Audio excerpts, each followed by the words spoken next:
Hi everyone, it's Agnieszka from 5 Minute Language, and today I've got a video for you about expectations versus reality. Expectations and reality when it comes to language learning are often very different, and it's not something that many people talk about, so I thought I would take this opportunity to chat to you guys about that. But before I do that, make sure you subscribe to the channel and give this video a thumbs up if you enjoy it. I really appreciate it. Okay, let's get started. So the first expectation I've got for you is quite a common one. I'm going to read out from my phone.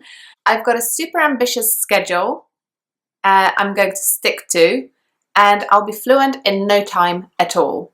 So often, especially when people make commitments to language learning, they come up with a very ambitious schedule. And the reality is that sometimes things just happen. And to be honest, it's not just sometimes.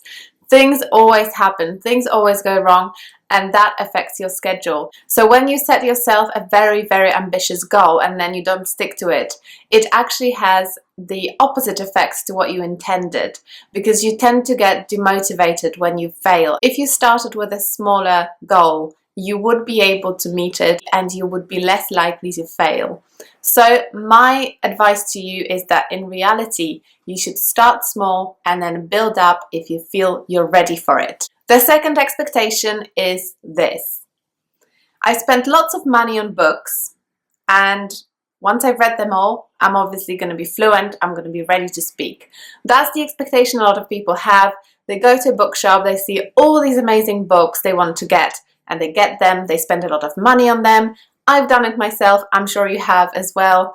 And then you read them and you realize, actually, that's not everything. I need to be doing more, because in reality, books are not everything. In fact, you can learn a language without buying a single book.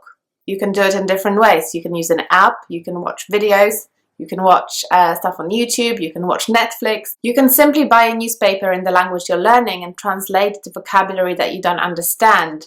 So there are lots of different ways, and I would say variety is key to learning languages. So don't expect that you're going to read a grammar book and you're going to be fluent the following day. The third expectation is this. Once I've learned the language, I will be able to forget about it and move on to the next one because I want to be a polyglot, or I want to speak more than one language. Well, the reality is that, like with anything in life, if you don't practice a skill, it kind of disappears a little bit.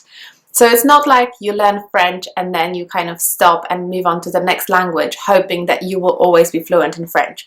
I'm sure I'm saying the obvious thing to most of you guys, but I thought it's worth highlighting, because I know that I have learned languages myself where I started over and over again because I knew a little bit of German, but I didn't do it for a couple of years and I'd completely forgotten everything and I had to start from scratch. So if you want to maintain a language, the reality is that you will have to do that. You will have to devote a little bit of time to that language whilst you're learning your new language as well. Expectation number 4. Once I know enough words, I will be able to have conversations very easily and I will understand everything, or almost everything. Well, the reality is that people speak with accents. Some people speak with accents related to what kind of region they're from, what kind of country they're from, and then people speak quickly as well. People also speak in informal ways that you don't necessarily learn when you learn a language, because they're the kind of things that you only encounter when you speak to real people. So people will have their own ways of using the language that you didn't actually consider before. This is something that happened to me with English. I was learning English when I was living in Poland, and then I went to England and I realized actually I couldn't understand a lot of the people I met from the north of England because they had regional accents, and I'd been learning the English that people use in the south of England, the kind of pronunciation and accent people use in the south of England. So be prepared for that, because it is going to happen. And the final expectation, which a lot of people have, is this.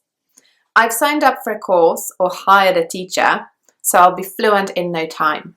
So many people tend to think that, especially if they haven't learned a language before, that they have to join a language course or they have to hire a teacher or a tutor and have kind of one-to-one lessons. But the reality is that sometimes you end up not really liking the teacher and sometimes you end up not really making as much progress as you thought you would. Because language learning in reality is about combining lots of different ways of learning together. So going to a language course or a language school or having lessons with a teacher is only one aspect of everything that you need to be doing to learn a language. Going to the class is not enough, definitely not enough, because most of the work that you have to do actually happens outside the classroom. Courses or teachers are there for supporting you and kind of guiding you through the learning, but you have to do the work yourself. So I hope you enjoyed this little video. Make sure you give it a thumbs up and let me know in the comments below what kind of things you expected when you started learning a foreign language and what the reality was. And subscribe to the channel if you want more videos like this one. I'll see you next time. Bye!